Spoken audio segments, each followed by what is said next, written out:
Hi, and welcome back to Thone's Nibbles number 12. Again, we're still in the true righteousness area, and we are going to be persecuted like the prophets. The reading for today is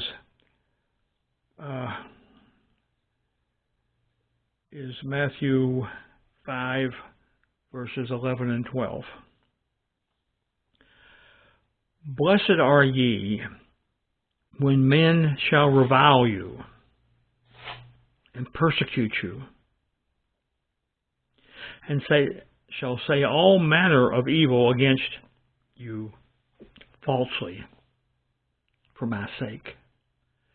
Rejoice and be exceeding glad, for great is your reward in heaven. For so persecuted they the prophets when they were before you.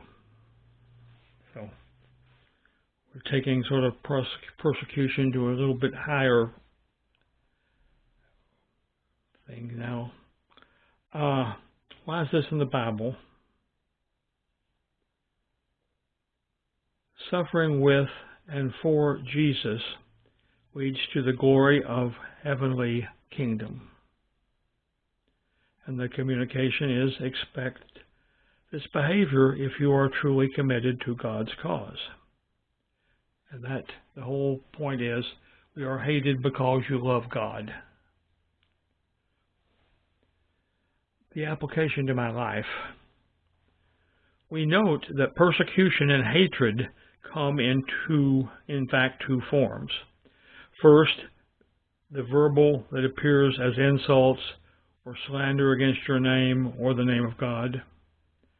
And then secondly, physical. This could be as mundane as a slap or perhaps a spit, or something much more long-term painful. Jesus tells us that putting up with such treatment for our lives is only a minor cost as compared to the happiness, the joy, the glory, and the peace of the kingdom of heaven, which is for all eternity. We note that for a prophet, it was considered a compliment to be harassed by the people he prophesied to. This is because people were at least listening to him. We should note resistance to our teaching as followers of the Great Commission and judge our effectiveness by this standard. That's a big thought there. That, you know, we see so many idealistic situations where someone just seems to be like the Pied Piper and they preach the gospel and everybody follows them. And not that there's anything wrong with that if that method works, but we wonder sometimes. Whereas when why those people weren't already saved people. Whereas if we are out executing the Great Commission in front of others, well, what if we get questions, we get resistance, we get all of these other things? Isn't that more of a sign that we have actually stimulated something, whether it's successful now or successful later, or perhaps never successful, but this is the giving people opportunities to believe, and so it's a very different situation. What does God say about all this?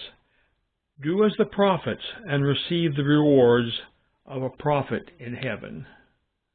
And that's a big deal, obviously. My personal response: Lord, thank you for the opportunity to stand up and speak your word. And that's all we can ask for, really, on this earth. We're told to preach the word. And if people accept the word, then we're supposed to train them.